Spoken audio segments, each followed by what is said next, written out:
తల్లి పాలు పుట్టిన బిడ్డ తాగితే ఏమవుతుందో తెలుసా? బిడ్డ పుట్టిన తర్వాత తొలిసారి తల్లినుంచే వచ్చే పాలని ముర్రుపాలు అంటారు. పుట్టిన గంటలోపు శిశువుకు అందే పాలు జీవితాంతం వారు ఆరోగ్యంగా ఉండటంలో కీలక పాత్ర పోషిస్తాయి.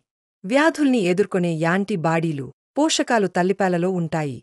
చెవి ఇన్ఫెక్షన్లు, తామర, అలెర్జీలు, అనారోగ్యాలతో సహా అనేక రకాల ఇన్ఫెక్షన్లకు వ్యతిరేకంగా ఈ పాలు పనిచేస్తాయి. తల్లిపాలలో ప్రీబయోటిక్స్, ప్రోబయోటిక్స్ ఉంటాయి. ఇవి శిశువు గట్ బ్యాక్టీరియా పెరుగుదలను ప్రోత్సహిస్తాయి. జీర్ణ వ్యవస్థ సమస్యలు నివారించడానికి పోషకాలను అందిస్తుంది. శిశువు అభివృద్ధికి అనుగుణంగా ఉండే ప్రోటీన్లు, కొవ్వులు, కార్బోహైడ్రేట్లు, విటమిన్లు ఉంటాయి. ఇది సులభంగా జీర్ణమవుతుంది.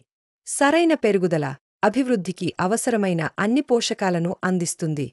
మరిన్ని వివరాల కోసం మా అశ్విని హాస్పిటల్ని సంప్రదించండి. మా హాస్పిటల్ ఎల్లారెడ్డిపేట బస్టాండ్ ఎదురుగా కలదు. మా కాంటాక్ట్ నంబర్స్ 95505883 77 మరియు 9100093338.